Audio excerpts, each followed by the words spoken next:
bit more, and this was like 2007, and things were going very well. I thought, I'm going to become a professional. This is great. I was getting excited, I was painting more, and people were buying. I was like, this is great. And I'm almost there, and then financial crash. Iceland is over. Just for that moment in time. But nobody were buying paintings anymore. And that was it. It was kind of done. So I did a few exhibitions here and there. Still didn't identify myself as a painter, kind of retired from dance, when I educated myself, started doing NLP and leadership and all this stuff. Started doing workshops on stress, dealing with stress, you know, all that kind of others. I'm actually going to be doing a workshop here. Anyone who's got stress, by the way, talk to me afterwards. And then I did an exhibition in Highgate around the corner. And it was very interesting because there were people interested in one painting. There was about 3 people interested in one painting. And I could never figure out really what was it that I couldn't connect to with the painter. As a performer, I feel that you give your art out, and then there's a sudden reaction that you get back, and you're kind of bouncing off this exchange of energy, which I loved as a performer. I loved that exchange. And the paintings, I couldn't quite figure out what it meant to me as an artist, how I actually worked with my relationship and the way I'm communicating with other people. And then I got it.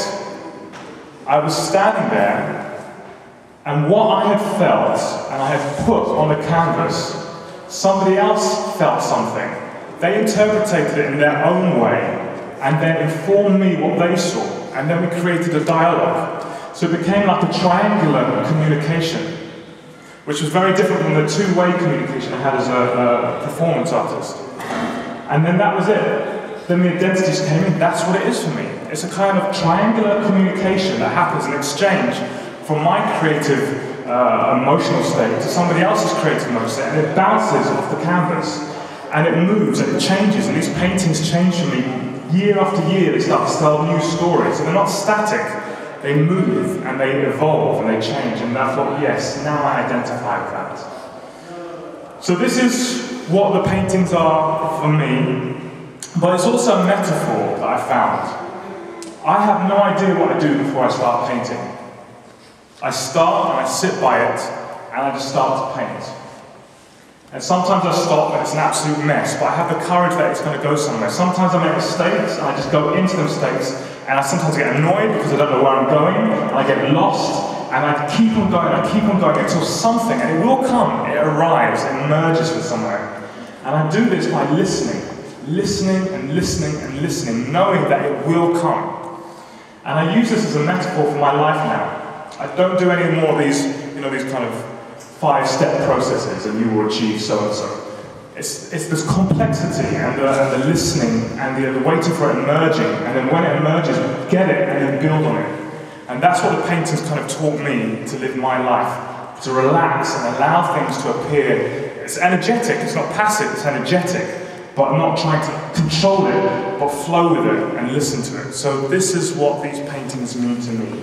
And this is actually how I got here at WAC Arts, was they just decided it was time for them to go up. And my good friend Steve over here said, let's do it. And I said, okay.